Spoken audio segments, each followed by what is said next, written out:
Namaskar, good evening. We are going to publish our first YouTube video that will be based on the demonstration of our flagship product Phenomen ERP. Friends, over the years, we have closely working on the pharmaceutical manufacturing industry and understood their real challenges relating to compliance, documentation, production, planning, and accounting as well. To solve these real challenges, we have developed a very comprehensive automated ERP system, Phenomen ERP. Friends, मेरा नाम है उमा शंकर पांडा। मैं past 25 years pharmaceutical manufacturing industry का ऊपर working कर रहा हूँ। On the basis of my experience and expertisations हमने इस प्रोडक्ट को बनाया है। तो चलिए हम इसका डेमोन्स्ट्रेशन स्टार्ट करते हैं।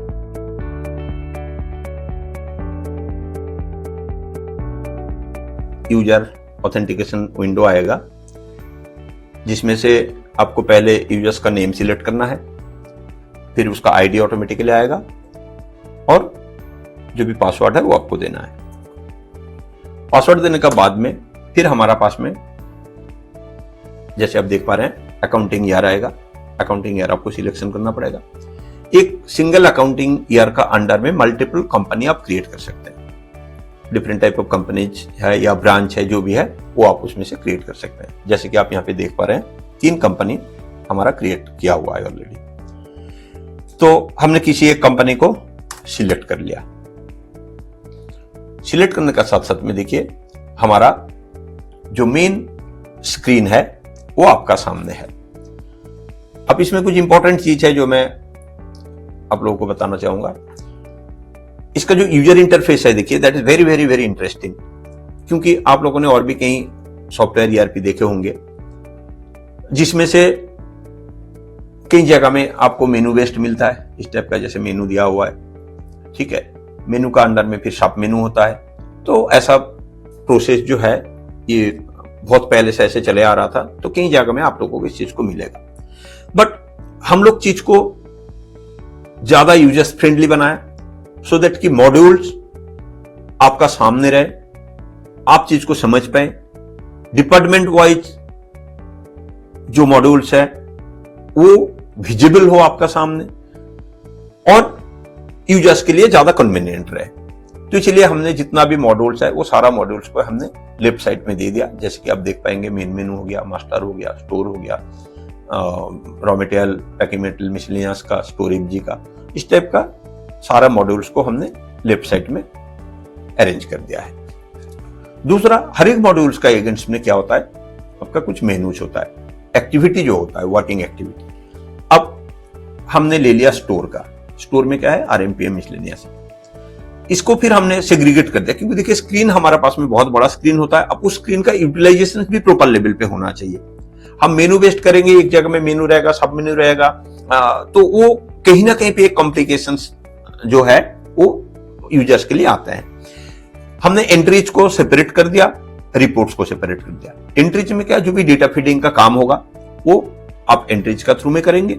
रिपोर्ट्स में जो भी आउटपुट रिलेटेड मैटर्स होता है, आपको प्रिंट आउट लेना है, कहीं पे मेलिंग करना है, मैसेज करना है, आपको कहीं पे इलेक्ट्रॉनिक्स डेटा में कन्वर्ट करना है, तो वो सारा चीज जो है रिपोर्टिंग सेगमेंट में आ जाता है। जैसे कि मैंने बोला, ये जो ईआरपी है that is specifically designed for the manufacturing industry. Manufacturing industry में बहुत सारा एक्टिविटी होता है, जहां पे एक मेजर चीज जो रहता है वो है आपका इन्वेंट्री प्रोसेस।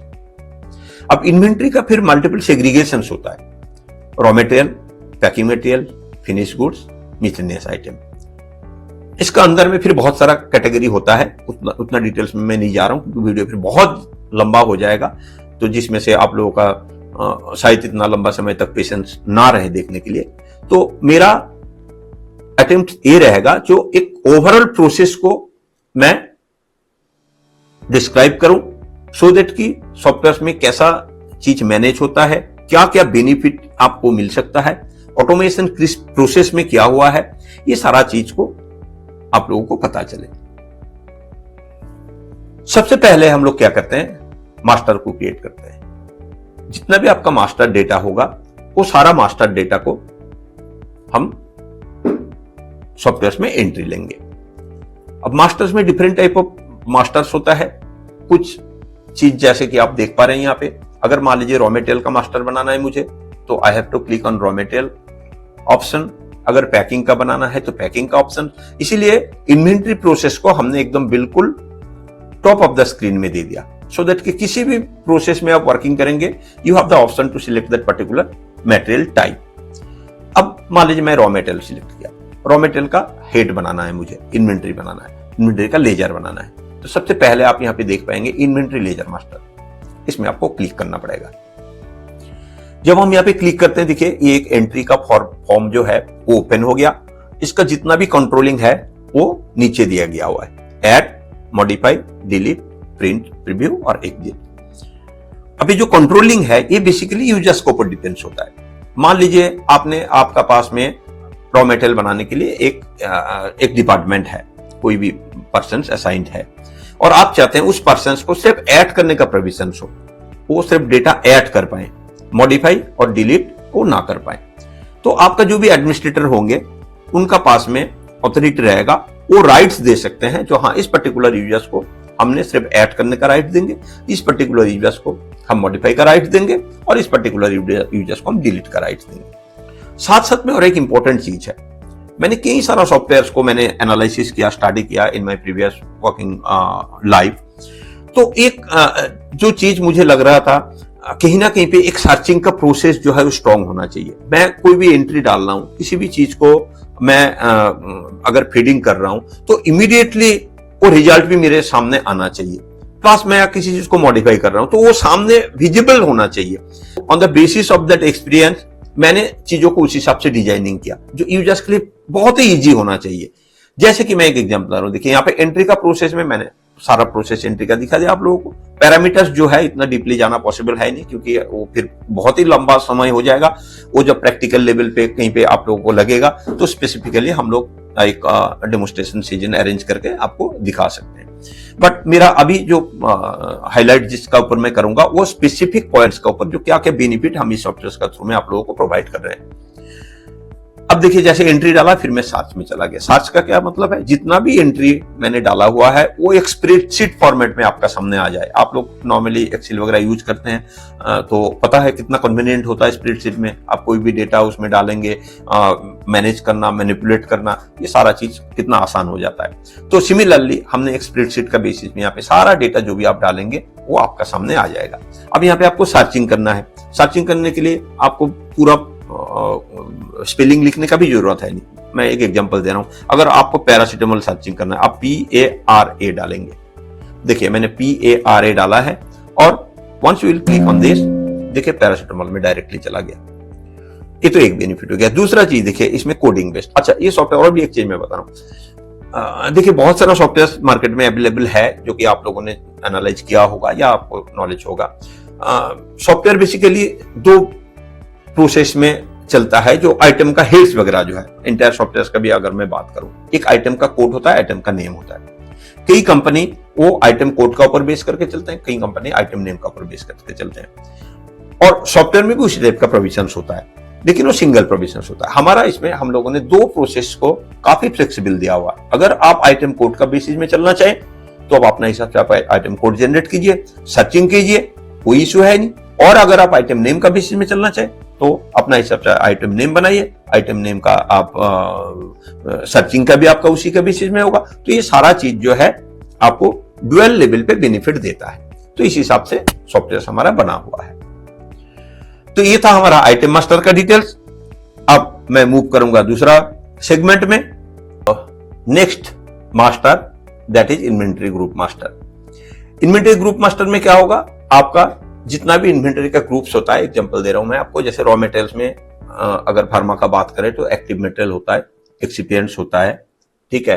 एक्सिपिएंट्स में फिर फर्दर सेग्रीगेशन होता है आपका, मान लीजिए अब कलर्स हो गया, फ्लेवर्स हो गया, इस टाइप का चीज जो है वो इन्वेंटरी ग्रुप मास्टर का थ्रू में आपको क्रिएट करना पड़ेगा। सिमिलरली अकाउंट ग्रुप मास्टर है।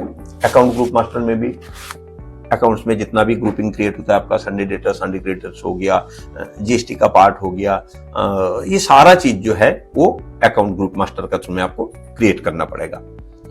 Then account ledger master. Account ledger master में क्या है, जितना भी अकाउंट हेड्स है आपका, मान लीजिए पार्टी का नेम है या कई सारा चीज जो है अकाउंट्स में जो भी आता है, वो सारा हेड्स को आप अकाउंट लेजर मास्टर का थ्रू में क्रिएट कर सकते हैं।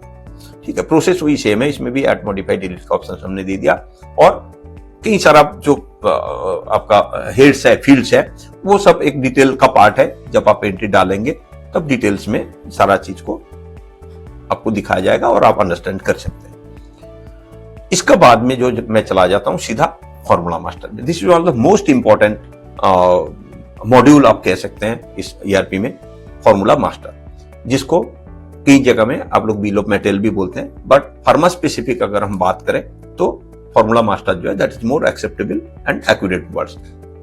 फॉर्मूला मास्टर में हम लोग करते क्या है, देखिए, आप कोई भी प्रोडक्ट को बनाते हैं, उस प्रोडक्ट बनाने के लिए आपको सबसे पहले उसका अप्रूवल लेना होता है। तो उस अप्रूवल का पार्ट में आपको फॉर्मुलेशंस वगैरह देना होता है, जो उस प्रोडक्ट को आप कैसे बनाएंगे, क्या क्या मटेरियल आप उसमें यूज करेंगे, उसमें आपका एक्टिव मटेरियल क्या रहेगा, एक्सपीरियंस क्या रहेगा, ये सारा डिटेल्स जो है वो आपको देना पड़ता है। और वो इंपॉर्टेंट इसलिए है, एक बार जब आप फॉर्मूला मास्टर्स को बनाएंगे, उस फॉर्मूला मास्टर बनाने का बाद में जब किसी भी टाइम आप उस प्रोडक्ट का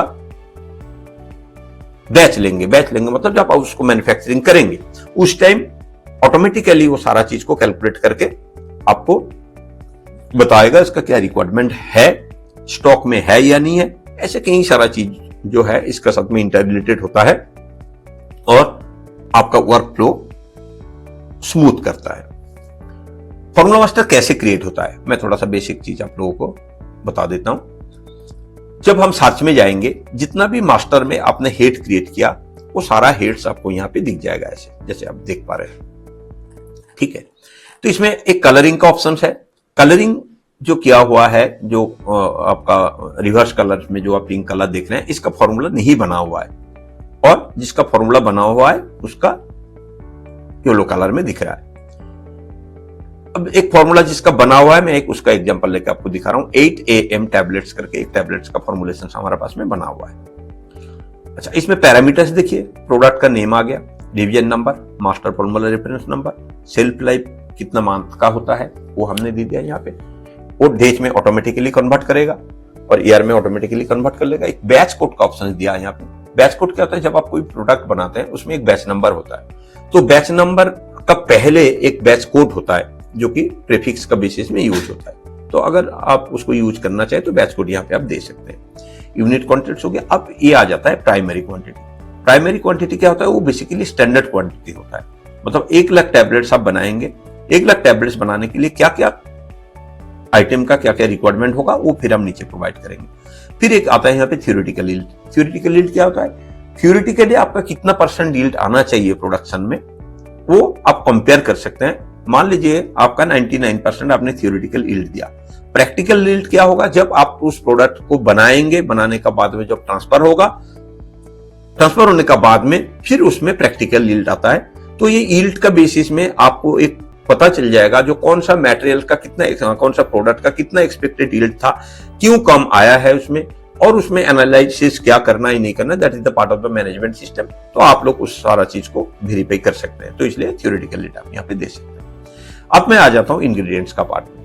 इंग्रेडिएंट्स में देखिए, जो जो आइटम हमें चाहिए, हम एक एक आइटम को यहाँ पे सिलेक्ट करेंगे। क्वांटिटी कितना रिक्वायरमेंट वो हम लेंगे, ओवरेजेस अगर है तो ओवरेजेस लेंगे, लेवल क्लेम क्या है, ठीक है, और नेट क्वांटिटी क्या है, ये आ रहा है यहाँ पे।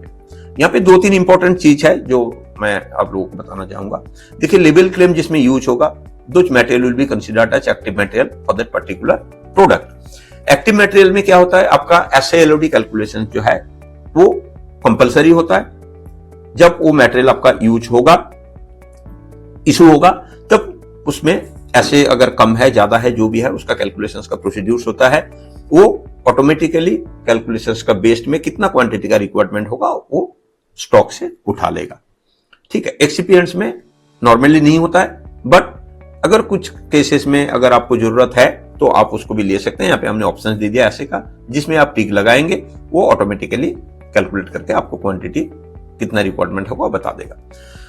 देखिए फॉर्मूला मास्टर एक बहुत बड़ा चीज है। अगर मैं इसका ऊपर कंप्लीट वीडियो अगर कभी मौका मिले तो मैं करूंगा, जिसमें से पूरा चीज का एक्सप्लेनेशन होगा। अभी जस्ट मैं कंप्लीट प्रोसेस मुझे कवर करना है, और फार्मा प्रोसीड्यूर्स जैसे आप लोगों को पता है एक बहुत बड़ा वास्ट मैन्युफैक्चरिंग प्रोसेस है। इसमें एक बारीकी से एक एक चीज को करना बिल्कुल पॉसिबल है नहीं, because it will be taking too long time.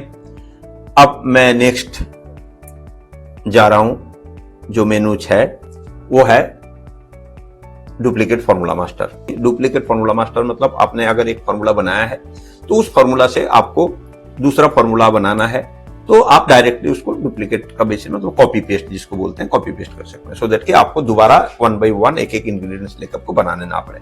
आपका टाइम सेविंग होता है, एक्यूरेसी जो है वो स्ट्रांग हो जाता है इसमें। ठीक है, फिर आता हूं रिकॉर्ड ऑफ एनालिसिस मास्टर। देखिए रिकॉर्ड ऑफ एनालिसिस क्या होता है, जिसको हम लोग पहले ग्रीन शीट बोलते थे या वर्कशीट बोलते हैं कई जगह में।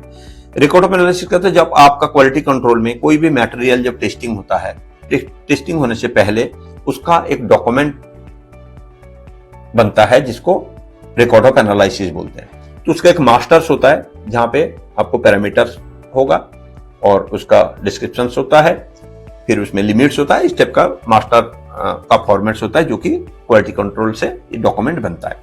तो उस डॉक्यूमेंट बनाने का प्रोविजन हमने दे दिया। जब आप इसका मास्टर बना लेंगे, इस टाइप का जो फॉर्मेट आप देख रहे हैं, एक बार मास्टर बनने का बाद में फिर ये काम आपका क्वालिटी कंट्रोल का जो काम है बहुत ही आसान हो जाता है, क्योंकि उसका बाद में आपको सिर्फ मेटेरियल जब टेस्टिंग होगा वहां पे जो हेडर पार्ट है वो ऑटोमेटिकली आएगा बाय डिफॉल्ट, क्योंकि जीआरएन से वो डेटा फेच होकर आ जाता है।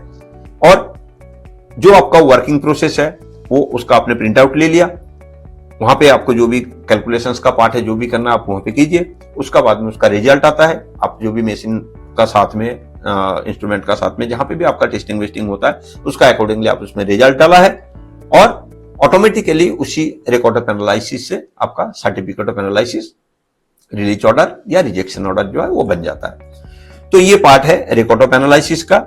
रिकॉर्ड ऑफ एनालिसिस का बाद में फिर सेम चीज है डुप्लीकेट रिकॉर्ड ऑफ एनालिसिस। आप सेम प्रोसेस को कॉपी पेस्ट कर सकते हैं। पैकिंग टाइप मास्टर का मैंने एक ऑप्शन दे दिया, क्योंकि मल्टीपल टाइप ऑफ पैकिंग्स होता है, उसका भी आप एक पहले मास्टर बना लेंगे तो वो आपके लिए इजी रहेगा। फिर हर एक जगह में आपको एक सिलेक्शन बॉक्स मिलेगा जिसको ड्रॉप डाउन बॉक्स बोलते हैं। ड्रॉप डाउन बॉक्स से आपको सिलेक्ट करना पड़ेगा, बार बार आपको हर जगह में एक ही चीज को रिपीटेडली लिखने का जरूरत है नहीं। सिमिलरली ऐसे यूनिट मास्टर आता है, यूनिट कन्वर्जन मास्टर आता है, साफिस प्रीफिक्स कोड मास्टर आता है। बहुत सारे जगह में जो भी डॉक्यूमेंट होता है, आपका मान लीजिए एक परचेज ऑर्डर है, आपका कोई जीआरएन है, तो एक कंपनी का प्रोसेस होता है, उसका आगे कुछ जगह में कुछ सफिक्स नंबर डालते हैं, कई जगह में कुछ प्रीफिक्स नंबर डालते हैं, प्रीफिक्स हो गया सफिक्स हो गया। तो अगर आप उसका मास्टर बना देंगे तो ये आपके लिए इजियर हो जाएगा, और हर एक डॉक्यूमेंट का साथ साथ में आपको ये चीज नंबरिंग का साथ साथ में ये भी आ जाएगा। अब इसी का साथ में एक इंपॉर्टेंट चीज मैं यहाँ पे डिस्कशन करना चाहूंगा, क्योंकि मैंने कई मैन्युफैक्चरिंग प्रोसेस को एनालिसिस किया हुआ है, और ये जो प्रोसेस है आपका, जैसे एक बैच नंबरिंग का प्रोसेस है। देखिए आप लोगों ने अगर जहां पे जो सॉफ्टवेयर ऑलरेडी यूज कर रहे हैं या जो नहीं यूज कर रहे हैं, ये एक बहुत ही कॉम्प्लेक्स पार्ट है। जो मेरा प्रैक्टिकल पर्सनल एनालिसिस है, ये बैच नंबर वगैरह जैसे प्रोडक्ट टू प्रोडक्ट वेरी होता है, कंपनी कंपनी वेरी होता है, और ये एक सिस्टमेटिकली अप्रोच में मैनेज करना बहुत ही कॉम्प्लेक्स एंड टफ टास्क होता है। आपके पास में अभी भी आप मैनुअल लेवल पे या तो आप रजिस्टर में उस चीज को मेंटेन करते हैं। जब आप बैच लेंगे पहले आप रजिस्टर देखेंगे या क्यूए का पास में जाएंगे, वो आपको बैच नंबर देंगे, फिर आप वो बैच नंबर कंप्यूटर में चढ़ाएंगे। तो I think according to me ये एक एब्सोल्युटली रॉन्ग प्रोसेस है, क्योंकि आप ईआरपी यूज करें, सिस्टम को यूज करें, तो सिस्टम में बैच नंबर ऑटोमेटिकली आपको सिस्टम जनरेट करके देना चाहिए। सिस्टम ही आपको बताएगा नेक्स्ट बैच नंबर क्या होगा। On the basis of the document record आप अपना रजिस्टर में उसको चेंज कीजिए। बट अब आप ज्यादातर जगह में मैंने देखा वो प्रोसेस जो है वो एक टाइप का रिवर्स प्रोसेस होता है, जो कि मेरे लिए मैं सोचता हूँ वो रॉन्ग प्रोसीड्यूर है। बिकॉज आप या तो उस सिस्टम को इंटीग्रेट नहीं किया होगा आपका ईआरपी का साथ में, या उस ईआरपी का कैपेबिलिटी उस लेवल पे नहीं है जो ऑटोमेटिक बैच नंबर जनरेट करके आपको दे। This is the real problem जो मैंने भी फेस किया है कई जगह में, और हमारा ईआरपी में आपको ये सब चीज जो है ऑटोमेटिकली मिलेगा, और आपको मैनुअली कहीं पे उसको लिखने का या याद रखने का जरूरत है नहीं। तो ये सफिक्स प्रीफिक्स नंबर का सामने जुड़ा हुआ था, इसलिए मैंने इस चीज को थोड़ा सा डिस्कशन कर दिया। Now I am coming to the next part, that is costing overhead master. देखिए कॉस्टिंग ओवरहेड्स क्या होता है। कॉस्टिंग नॉर्मली कोई भी प्रोडक्ट हम लोग बनाते हैं, उस प्रोडक्ट में आपका रॉ मटेरियल का, पैकिंग मटेरियल का, ये कॉस्टिंग डायरेक्टली हमारे पास में आ जाता है। इन्वेंटरी का साथ साथ में वो इंटीग्रेटेड होता है, वहां से आ जाता है। बट ओवरहेड्स जैसे हो गया, ओवरहेड्स मतलब आपका मार्केटिंग एक्सपेंसेस है, आपका टेस्टिंग चार्जेस है, ऐसे बहुत सारा होता है जो कि कंपनी टू कंपनी वेरी होता है। तो इस टाइप का ओवरहेड्स, इलेक्ट्रिसिटी चार्जेस हो गया आपका, कई सारा चार्जेस है जो कि आपको मैनुअली देना पड़ता है। उसका भी साइंटिफिक अप्रोच है, तो वो आप एक मास्टर क्रिएट कर लेंगे। तो while you will be preparing the costing sheet, the overheads will be included automatically at the bottom of the page, so that कि आप एक प्रोडक्ट का क्या एक्चुअल कॉस्टिंग आ रहा है आप उसको असर्टेन कर पाए, और on the basis of that आप किसी को कोट करना है, कुछ भी करना है, आप आपका प्रोसेस को मैनेज कर सकते हैं। तो इसलिए हमने कॉस्टिंग ओवरहेड्स का एक अलग से मास्टर ले लिया। इसके बाद में जैसे आप देख पाएंगे यूजर मास्टर हो गया, ठीक है, जो भी यूजर्स होगा वो आप बना सकते हैं। ऐसे कई सारा मास्टर का प्रोसेस है जो कि आपको जहां जहां पे जरूरत होता है उस हिसाब से आप यहाँ पे क्रिएट कर सकते हैं, ठीक है। तो अभी रफली जो है मास्टर मॉड्यूल्स का हमने कवर कर लिया। अभी तक मैंने आपको रॉ मटेरियल्स का, पैकिंग का, फिनिश्ड का, इन्वेंटरी का, मास्टर का प्रोसेस मैंने बताया। फिर मास्टर का साथ में रिलेटेड कुछ इंपॉर्टेंट था, जैसे कि फॉर्मूला मास्टर, आरओए मास्टर, ये सारा चीज को डिस्कस किया।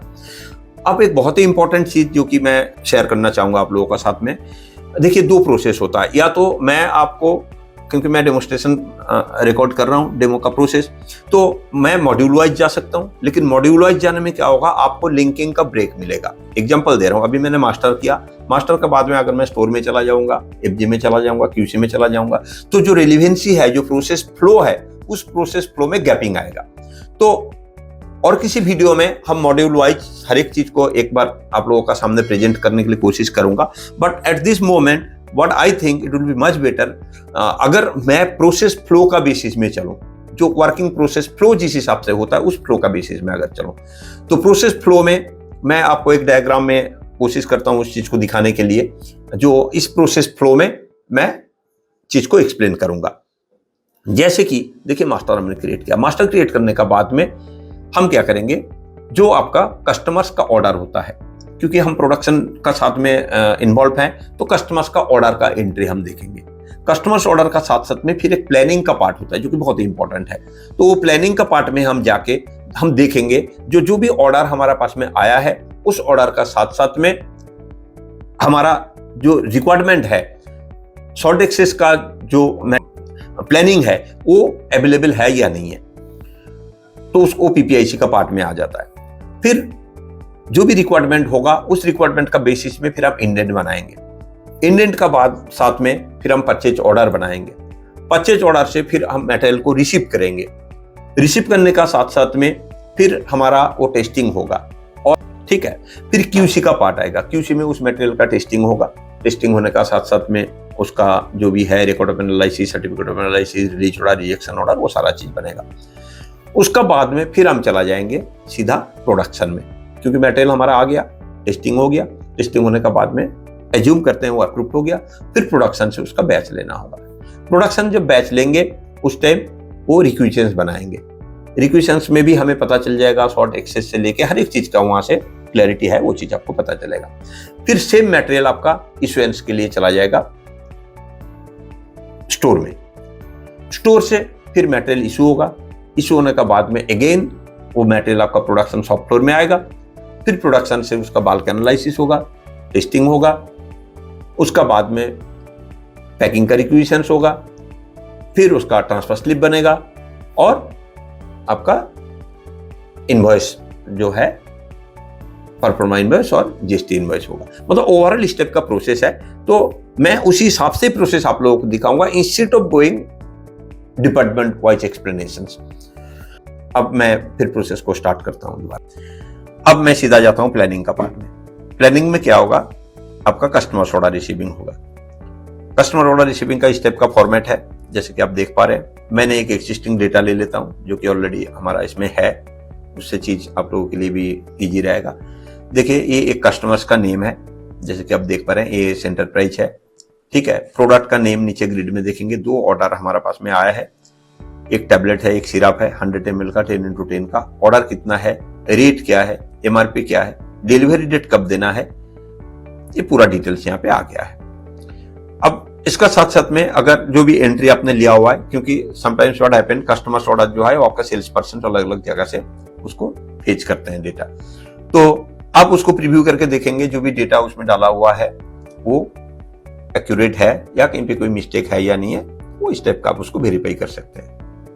इसमें आपको रेट से लेके हर एक चीज आ जाता है, ठीक है, वेरीफाई हो गया। वेरीफाई होने का साथ साथ में फिर आप क्या करेंगे, एक बहुत ही इंपॉर्टेंट चीज है, देखिए हमने जो कि इंटीग्रेट किया इसका साथ में, अगर आप चाहें तो कस्टमर्स को एक इमीडिएटली व्हाट्सएप का थ्रू में मैसेज भेज सकते हैं। इस टाइप का ऑप्शन है जहां पे ऊपर हमने व्हाट्सएप का ऑप्शन दे दिया और SMS का, और नीचे मेलिंग का दे दिया, ठीक है। तो इमीडिएटली आपका पास में एक ऑप्शन है जो you can interact with your customer directly at the same time when you are receiving the customers order. तो ये एक बहुत ही इंपॉर्टेंट पॉइंट्स है जिसमें से आपको कस्टमर्स को भी लगेगा जो हाँ हम एक ऐसा कंपनी का साथ में जो है बिजनेस कर रहे हैं जो कि इंफॉर्मेशन को इमीडिएटली शेयर करते हैं। तो ये एक पार्ट है जिसका थ्रू में आप अपना कम्युनिकेशंस को मैनेज कर सकते हैं। कस्टमर्स ऑर्डर का बाद में फिर हम चला जाएंगे सीधा प्रोडक्शन प्लानिंग एंड फोरकास्टिंग। देखिए प्रोडक्शन प्लानिंग का जो पार्ट है ये बहुत ही एक इंपॉर्टेंट पार्ट है हमारा इस ERP का। हम हर एक लेवल पे जीरो इन्वेंट्री कॉन्सेप्ट को मैनेज करने के लिए कोशिश करते हैं। And now what is zero inventory concept? देखिए जीरो इन्वेंट्री कॉन्सेप्ट मतलब आपका स्टोर में अननेसेसरी कोई भी मटेरियल ना पड़ा रहे, जितना रिक्वायरमेंट होगा उतना ही प्लानिंग होगा, उतना ही परचेज होगा, और जब यूज हो जाएगा उसका बाद में फिर अपने दोबारा जो भी रिक्वायरमेंट है आप उसको परचेज कर सकते हैं। तो ये चीज कब पॉसिबल होगा? जब आप प्लानिंग को बहुत ही स्ट्रांगली मैनेज कर पाएंगे। प्लानिंग में बहुत सारा फैक्टर्स आता है जिसको कंसिडर में लेना होता है, वो चीज हम जब बाद में कभी एक डिटेल्स में वीडियो बनाएंगे तो उसमें डिस्कस एनालाइज करेंगे। अभी फिलहाल जो मैं आपको बताना चाहूंगा, देखिए एक प्लानिंग में मेरे पास में मान लीजिए 1 2 3 4 5 10 आइटम्स है इसमें। अब मुझे एक ऑप्शन यहाँ पे दिया हुआ है सिलेक्शन। एक एग्जांपल दे रहा हूं, अगर मान लीजिए आपका पास में कस्टमर्स ऑर्डर आ रहा है बट आपका प्रोडक्शन का लिमिट्स है, एक दिन में आपका पास में 50 कस्टमर्स का ऑर्डर आ गया but you don't have the capacity to produce just 50 orders in a single day, तो आपके लिए एक टाइम का जरूरी होता है। तो आपने 15 दिन का, 1 वीक का, monthly, according to the capacity, according to the order volume आप प्लानिंग करते हैं। अब मान लीजिए आप मंथली प्लानिंग करते हैं, तो मंथली प्लानिंग में मेरे पास में 10 आइटम को मैं सिलेक्ट करूंगा। ये 10 आइटम है जिसको मुझे नेक्स्ट मंथ में या इसी मंथ में प्लानिंग करना है। तो मैं क्या करूंगा, जस्ट इसमें टिक लगाऊंगा। ओके, नाउ टिक तो मैंने लगा दिया। अब मुझे इसका शॉर्ट एक्सेस देखना है, जो रॉ मटेरियल का क्या रिक्वायरमेंट है, पैकिंग मटेरियल का क्या रिक्वायरमेंट है। इसका साथ में और भी कई सारा पैरामीटर्स है। जब मैंने इसमें गया हुआ है, देखिए बाय डिफॉल्ट यहाँ पे रॉ मटेरियल्स का नेम आ गया है। अब मैं प्रीव्यू में क्लिक करूंगा। प्रीव्यू में क्लिक करने का साथ साथ में आप देखेंगे जो ये 10 मटेरियल मैन्युफैक्चरिंग करने के लिए मेरे पास में कौन कौन सा रॉ मटेरियल्स का कितना कितना रिक्वायरमेंट है। अब देखिए एग्जांपल मैं लेके एक छोटा सा आइटम का मैं दिखा देता हूं आपको। कलर सनसेट येलो ले, ये 3 प्रोडक्ट में यूज हो रहा है। तीनों प्रोडक्ट का पैकिंग टाइप आ गया, पेंडिंग ऑर्डर क्वांटिटी आ गया, बैच कितना हमें लेना है और टोटल रिक्वायर्ड क्वांटिटी कितना है ये हमें यहाँ पे दिखा रहा है। अब एक इंपॉर्टेंट चीज देखिए, फार्मा में हम लोग जो स्टॉक का बात करते हैं, देखिए स्टॉक नॉर्मली जो है स्टॉक का मतलब हम लोग इंडिकेट करते हैं अप्रूव्ड स्टॉक का, but apart from that other stock भी है जो कि बहुत ही इंपॉर्टेंट पार्ट होता है और जिसको हम कंसिडर नहीं करते हैं। तो but during the time of planning हमें इस चीज का पता होना जरूरी होता है। अगर मान लीजिए हमारा अनटेस्टेड अंडर टेस्ट में स्टॉक कितना पड़ा हुआ है, अप्रूव्ड स्टोर में कितना स्टॉक पड़ा हुआ है, पीओ अगर हमने ऑलरेडी रेज कर दिया तो वो कितने का पीओ हमने रेज किया हुआ है, और टोटल स्टॉक क्वांटिटी कितना है। मिनिमम लेवल आप कई बार उसको रिजर्व कर सकते हैं, रिजर्व नहीं भी कर सकते हैं, वो भी हमारा यहाँ पे ऑप्शन है। तो इस हिसाब से हमने पूरा प्रोसेस को दे दिया आपको, किस सेगमेंट में कितना स्टॉक पड़ा हुआ है और टोटल कितना क्वांटिटी का रिक्वायरमेंट है। ये माइनस में जो दिखा रहा है that is the required quantity, you have to purchase those item, ठीक है। अब नाउ नेक्स्ट सेगमेंट में मैं आता हूं। यहाँ पे बहुत सारा ऑप्शन है जो कि अभी मतलब एक्सप्लेन करना पॉसिबल है नहीं, लेकिन सभी का कहीं ना कहीं पे एक इंपॉर्टेंट यूटिलिटी है। जैसे कि एग्जांपल दे रहा हूं मैं आपको, अगर ऑल आइटम है, अभी देखिए मैंने 100 नेगेटिव आइटम में दिया हुआ था, तो ओनली नेगेटिव आइटम आपको डिस्प्ले किया हुआ है। अभी क्या है, जितना भी क्वांटिटी शॉर्टेज है आपने प्लानिंग कर लिया, जो ये 10 आइटम जो है मुझे नेक्स्ट मंथ में मैन्युफैक्चरिंग करना है। अब आपने एनालाइज करके देख भी लिया, 20 रॉ मेटेरियल्स का और 15 पैकिंग मेटेरियल्स का मुझे रिक्वायरमेंट है। Now what you need to do, आपको उसका इंडेंट बनाना पड़ेगा। इंडेंट यहाँ पे ऑटोमेटिकली हमने एक ऑप्शन दे दिया ऑटो इंडेंट का। ऑटो इंडेंट में क्या होता है, जो भी आइटम आपका शॉर्टेज में था, देखिए वो सारा आइटम यहाँ पे एक ऑटोमेटिक लेवल पे आ गया, जहां पे आपने यहाँ पे आप सेव करेंगे तो इतना आइटम का, ये जो 17 आइटम है, इसका इंडेंट ऑटोमेटिकली क्रिएट हो जाएगा। ठीक है, अब ऐसे ही सिमिलरली आप पैकिंग मटेरियल का भी कर सकते हैं। पैकिंग मटेरियल का भी आपने रिक्वायरमेंट दे लिया और ऑटोमेटिकली इंडेंट बना दिया। अब मैं इंडेंट का बाद में फिर मैं चला जाता हूं सीधा परचेज ऑर्डर में, क्योंकि इंडेंट बन गया। इंडेंट बनने का बाद में आपको परचेज ऑर्डर बनाना पड़ेगा। परचेज ऑर्डर में भी कई सारा चीज आता है, जैसे अप्रूव्ड वेंडर है। अगर आप अप्रूव्ड वेंडर से लेंगे तो क्यूए से पहले उसका अप्रूवल का जरूरत है, वो लंबा प्रोसेस है, उस प्रोसेस को भी आप इसमें मैनेज कर सकते हैं। अभी मैं एक एग्जांपल ले रहा हूं, कोई भी एक आइटम को लेके देखिए, यहाँ पे ऑप्शंस आ गया हमारा। पीओ कोड है, पीओ डेट आपको देना पड़ेगा, किस कस्टमर से आप परचेज कर रहे हैं, सप्लायर से आप परचेज कर रहे हैं, उसका आपको नाम सिलेक्ट करना पड़ेगा। अगर आप इंडेंट सिलेक्ट करेंगे तो उस इंडेंट में जो भी आइटम है वो आइटम ऑटोमेटिकली आ जाएगा। कितना क्वांटिटी आपको परचेज करना है, क्या रेट है, ये पूरा डिटेल्स जब आप देंगे, डिलीवरी डेट आपको कब चाहिए, देने का बाद में आपका परचेज ऑर्डर जो है ऑटोमेटिकली तैयार हो जाता है। परचेज ऑर्डर होने का साथ साथ में फिर आप उसको प्रिंट प्रीव्यू करके देखिए जो भी आपने बनाया, क्योंकि हर जगह में प्रिंट प्रीव्यू का ऑप्शन हमारा दिया हुआ है ऐसे ही। तो इसमें क्या होता है, आप चेक करेंगे जो भी एंट्री आपने डाला है वहां पे कहीं पे मिस्टेक तो नहीं है, टोटल अमाउंट जो है वो अमाउंट सही है या नहीं है, ये सारा चीज वेरीफाई करने के लिए आपको एक ऑप्शन दे दिया, जहां से आप उसको प्रिंट आउट ले सकते हैं या प्रीव्यू करके देख सकते हैं। ठीक है, साथ साथ में यहाँ पे भी वही ऑप्शन है मैसेज का। मतलब ये है, जो आपने immediately after preparing the purchase order you are having an option to send that purchase order directly to the supplier. आप उसको व्हाट्सएप का थ्रू में भेजिए या मेलिंग का थ्रू में भेजिए, वो आपके ऊपर डिपेंड्स कर रहा है। दोनों प्रोसेस हमारा इसमें अवेलेबल है, but at the same time आप इस प्रोसेस को मैनेज कर सकते हैं। नॉर्मली क्या होता है, आप परचेज ऑर्डर बनाते हैं, मेल तो अभी होता है, बिना मेल से आप कोई काम होता नहीं है, लेकिन आप लोग क्या करते हैं, पहले परचेज ऑर्डर बनाते हैं, फिर उसको पीडीएफ में कन्वर्ट करते हैं, फिर डेस्कटॉप में सेव करते हैं, फिर ईमेल ओपन करते हैं, उसको अटैचमेंट करते हैं। कई बार अटैचमेंट में मिस्टेक हो जाता है, ए पार्टी को जाना था बी ऑर्डर, बी पार्टी को चला गया ए ऑर्डर। इस टाइप का जो चीज है वो हमेशा फ्रीक्वेंटली मैंने देखा है, ये होते रहता है। यहाँ पे आपको ऐसा कोई मिस्टेक होने का चांसेस है नहीं। सेम डेटा से लेके पीडीएफ फाइल जनरेट हो गया और जब आप सेंड करेंगे तो वही फाइल ही उनका पास में जाएगा, कहीं पे कोई मिस्टेक होने का चांसेस नहीं है। तो इस हिसाब से आपका परचेज ऑर्डर बनेगा। परचेज ऑर्डर बनने का बाद में फिर एक परचेज ऑर्डर अप्रूवल का भी पार्ट है, वो मैं बता देता हूं, क्योंकि कई बार क्या होता है, परचेज ऑर्डर जो है परचेज डिपार्टमेंट बनाया है, बट उसका कहीं अप्रूवल का जरूरत होता है अकाउंट से, या हायर मैनेजमेंट लेवल पे कोई ना कोई पर्सन रहता है जो ऑथराइज करता है, उसका बाद में परचेज ऑर्डर अप्रूवल होगा और फिर आप उसको वेंडर का पास में सेंड कर सकते हैं। तो अप्रूवल का प्रोसेस यहाँ पे है, आप चाहें तो इसको भी इनेबल कर सकते हैं और इस हिसाब से आपका परचेज ऑर्डर का प्रोसेस जो है कंप्लीट होगा। ठीक है, परचेज ऑर्डर का बाद में फिर आएगा आपका जीआरएन। जीआरएन मतलब मटेरियल रिसीविंग। जो भी पीओ आपने कस्टमर सप्लायर्स को दे दिया है, वो एक सर्टेन पीरियड का बाद में वो मटेरियल आपका पास में आएगा। जब ये मटेरियल आएगा उस टाइम आपको यहाँ पे लेना पड़ेगा। उसका फॉर्मेट ऐसे ही है जीआरएन का, एट मॉडिफाई डिलीट का ऑप्शन है। आप पीओ नंबर सिलेक्ट करेंगे और साथ साथ में उस पीओ में जो भी आइटम है वो आइटम आपको डिस्प्ले करेगा। इवन आप पार्शियल रिसीविंग भी कर सकते हैं। अगर मान लीजिए आपने 500 किलो का दिया था, आपका पास में पहले 100 किलो का आ रहा है, तो आप रिसीविंग कर सकते हैं। नेक्स्ट टाइम फिर वो 400 किलो ऑटोमेटिकली पेंडिंग में दिखाएगा। उसका बाद में फिर आपने 100 किलो लिया तो 300 दिखाएगा। इस टाइप का ऑटोमेटिकली ये सारा चीज को मैनेज करता है। प्लस यहाँ पे एक टॉलरेंस लेवल होता है परचेज ऑर्डर में। क्या होता है, जीआरएन में आपने पीओ दिया 1000 आइटम का, और उस पर्टिकुलर आइटम का जो वेंडर आपको भेजता है, कई बार ज्यादा भेजते हैं, कई बार कम भेजते हैं, तो उसमें आपका यहाँ पे आप एक लिमिट दे सकते हैं, टॉलरेंस लिमिट, मैक्सिमम कितना हो सकता है, मिनिमम क्या हो सकता है।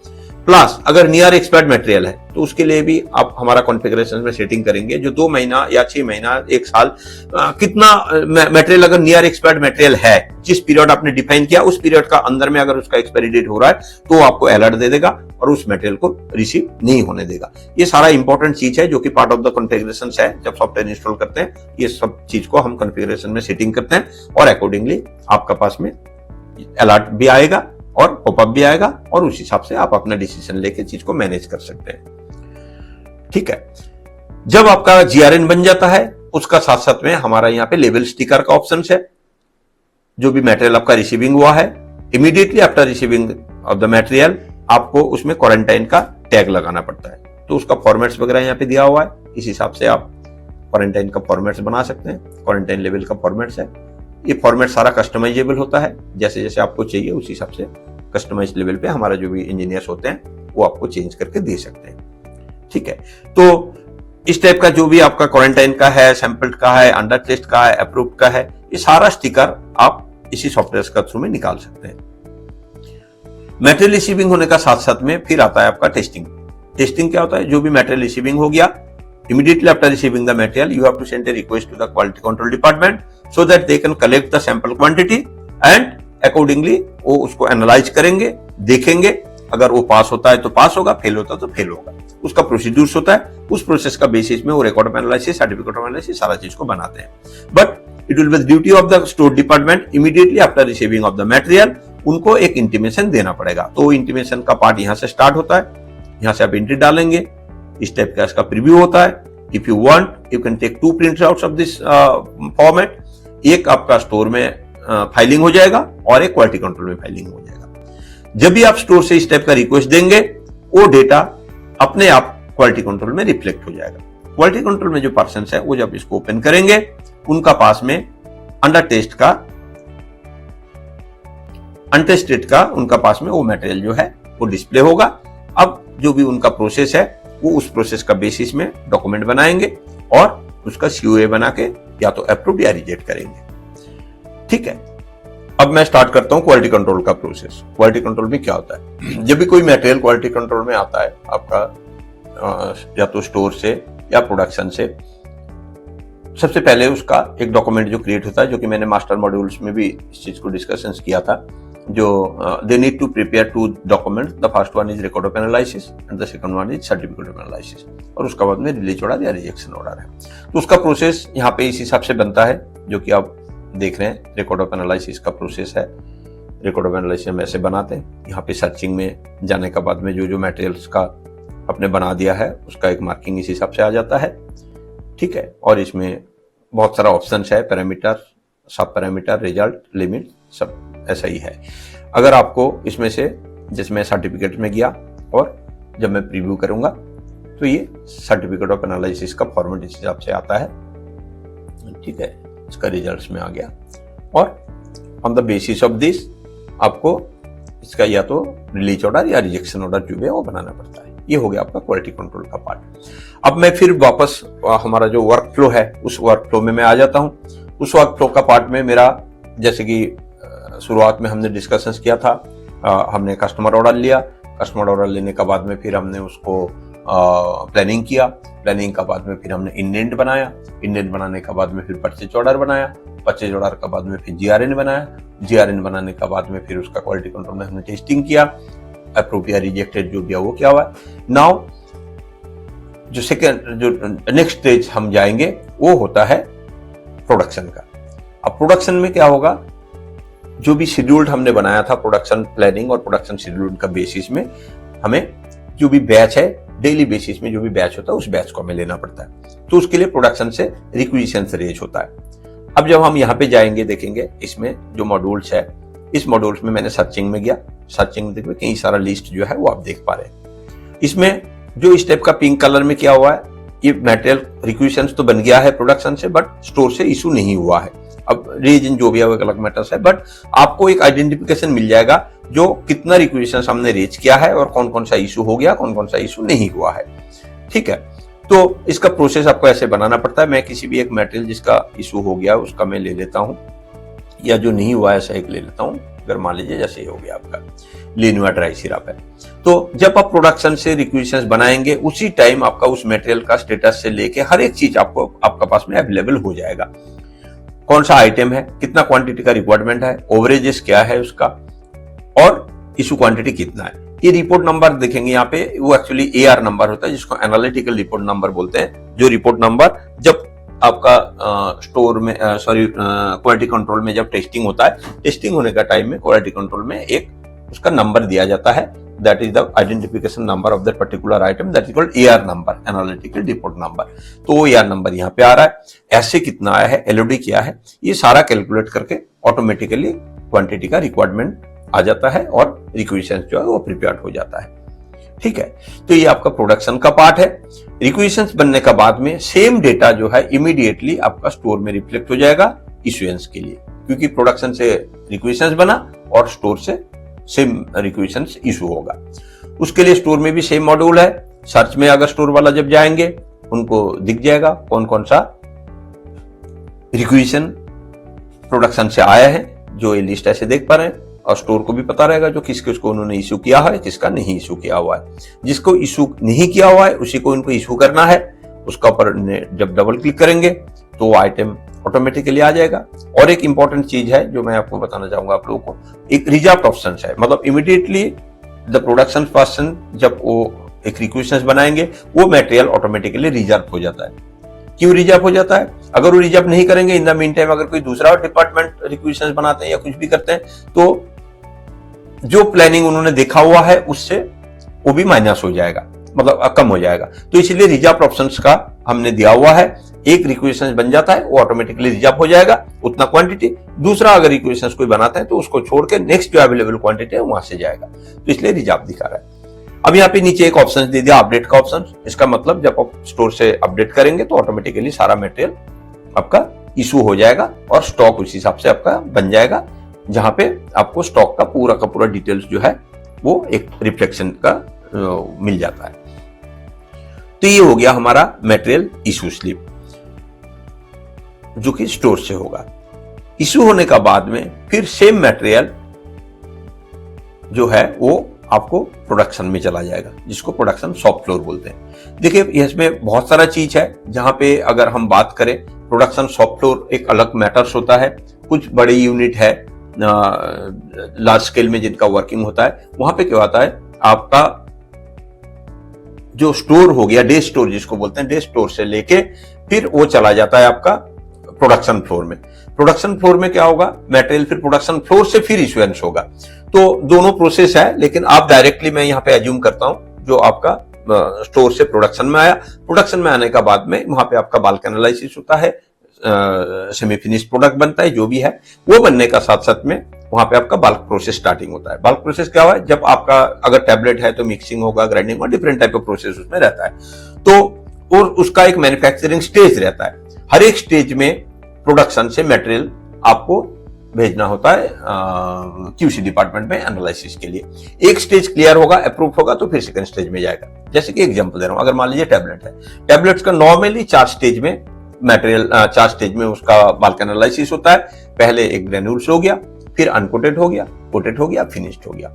अब जब ग्रेन्यूल्स बनेगा, ग्रेन्यूल्स का बाद में सैंपल क्वांटिटी जो है वो आपका जाएगा क्वालिटी कंट्रोल में प्रोडक्शन से। Once the granule part will be approve, फिर वो सेकंड स्टेज में जाएगा आपका अनकोटेड टैबलेट्स में, फिर अनकोटेड अप्रूव होगा, कोटेड में जाएगा। इस टाइप का प्रोसेस रहता है। तो ये हर एक स्टेज में मटेरियल आपका क्वालिटी कंट्रोल में जाएगा, वहां पे जो भी डॉक्यूमेंटेशन है, आरओए, सीओए, रिलीज ऑर्डर, ये सारा बनेगा और फिर फाइनल लेवल पे जाता है। तो वो मॉड्यूल्स हम इसका थ्रू में दिया हुआ है, जिसको हम बल्क ट्रक रिक्वेशंस बोलते हैं या बल्क ट्रक एनालिसिस बोलते हैं। उसी का थ्रू में ये सारा चीज आपका मैनेज होता है। ठीक है, इसका बाद में फिर सेम प्रोसेस जो है बल्क एनालिसिस हो गया, ये आपका एक स्टेज हो गया खत्म। इसका बाद में फिर आता है सेम प्रोसेस, जैसे रॉ मटेरियल का हमने रिक्वेशन बनाया, इशू किया, सेम प्रोसेस में आपका पैकिंग मटेरियल्स का आएगा। पैकिंग मटेरियल का भी रिक्वेशन बनेगा। यहाँ पे ऊपर हमें पैकिंग मटेरियल सिलेक्ट करना है और पैकिंग मटेरियल पर रिक्वेशन जो है प्रोडक्शन से आपको लेना होगा। ये पैकिंग मटेरियल पर रिक्वेशन है। पैकिंग मटेरियल में बहुत सारा चीज है, जहां पे जो कि जैसे कि मान लीजिए फॉइल्स है। अब फॉइल इशू होने का एक प्रोसेस रहता है, क्योंकि वो रोल्स में आता है, केजी में यूज होता है। तो ये सारा प्रोसेस ऑटोमेटिकली मैनेज होता है, लाइन रिटर्न का प्रोविजन है।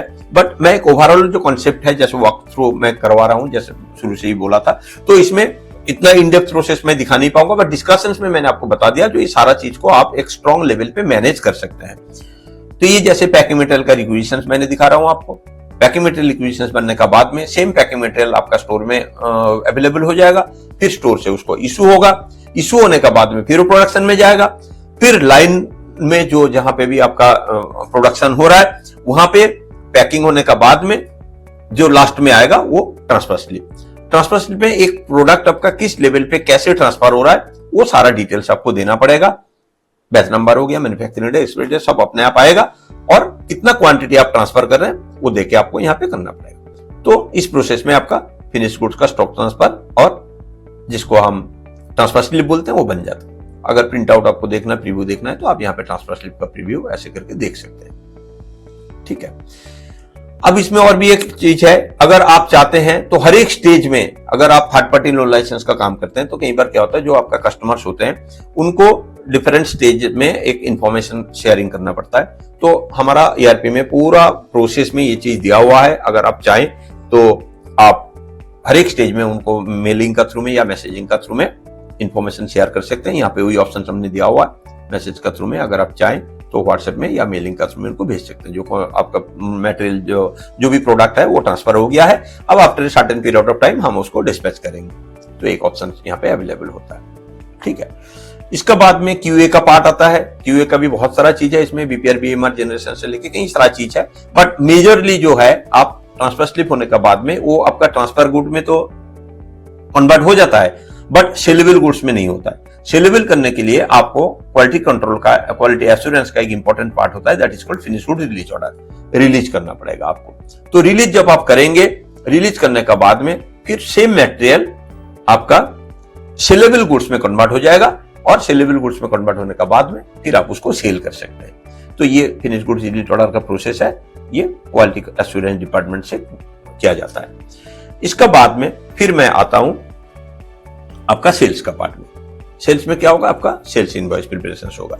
अब सेल्स इनवॉइस में भी क्या है, जो कस्टमर्स का ऑर्डर आया था according to that customer order आप सेल्स इनवॉइस को बना सकते हैं। सेल्स इनवॉइस से पहले अगर आप परफॉर्मा बनाना चाहते हैं उसका भी प्रोविजन इसमें अवेलेबल है। आप पहले परफॉर्मा इनवॉइस बनाइए और उसका बाद में आप उसको GST इनवॉइस में उसको कन्वर्ट कर सकते हैं। तो पर इनवॉइस का पूरा प्रोसेस इसमें दिया हुआ है, जो भी रेट वगैरह है वो सब ऑटोमेटिकली आएगा। चेंज करना है आप चेंज कर सकते हैं, वो डिफरेंट पैरामीटर्स का ऊपर डिपेंड्स कर रहा है। सारा प्रोविजन दिया हुआ है। GST इनवॉइस आपका ऑटोमेटिकली बनेगा। बनने का बाद में आप उसको प्रिंट प्रीव्यू करके देखिए, अगर कहीं पे कोई चेंजेस है या कुछ भी मॉडिफिकेशन का आपको जरूरत है तो आप कर सकते हैं। तो इस प्रोसेस में आपका सेल्स इनवॉइस जनरेट हो जाएगा। सेल्स इनवॉइस जनरेट होने के बाद में फिर आप उसमें आपको ई इनवॉइस EOA बिल आपको जनरेट करना पड़ेगा। ठीक है, अब जिस चीज में करना है उसमें यहाँ पे टिक लगाएंगे। टिक लगाने के बाद में अपलोड करेंगे तो ऑटोमेटिकली IRN नंबर जनरेट होगा, उसका जो QR कोड है वो जनरेट होकर आपका इनवॉइस का फॉर्मेट तैयार हो जाएगा और गवर्नमेंट का पोर्टल के साथ में कोलैबोरेट होगा, और इस हिसाब से आपका ई इनवॉइस और EOA बिल जो है वो प्रिपेयर हो जाएगा। तो ये एक आपका नॉर्मल वॉक थ्रू मैंने बोला है। इसका बाद में बहुत सारा चीज रहता है जो पार्ट ऑफ द डिस्कशंस है, हम उसको एक एक पार्ट में डिस्कस करते जाएंगे। 1 by 1 वीडियो हम बनाते जाएंगे और अपलोड करते जाएंगे, जिसमें आप लोगों को समझने के लिए भी आसान रहेगा। और सेम टाइम हम एक क्वेश्चन आंसर का भी सेशन रखेंगे। अगर आप लोगों का कहीं पे कोई किसी चीज का कोई किसी भी रिलेटेड कोई क्वेश्चन है तो आप पुट करेंगे, तो हम कोशिश करेंगे उसका आंसर देने के लिए। आप लोगों का कहीं पे अगर किसी भी लेवल पे कोई रिक्वायरमेंट होता है तो डायरेक्टली हमारा जो लिंक यहाँ पे दिया रहेगा या कॉन्टैक्ट इन्फॉर्मेशन वगैरह अवेलेबल है, आप रीच आउट करें। हमारा टीम जो है they will try their level best to explain in details of each and every aspect of the ERP system. हम एक्सपेक्ट करेंगे जो आप लोगों भी हमारा इस चैनल को सब्सक्राइब करेंगे, और स्पेसिफिक मॉड्यूल बेस्ड में हम 1 by 1 वीडियो करेंगे जो कि इन डेप्थ डिस्कशंस रहेगा उसमें, और आप लोगों के लिए इस टाइप का चीज हम लोग कंटिन्यूअसली जो है वो प्रिपेयर करते रहेंगे। Thank you very much.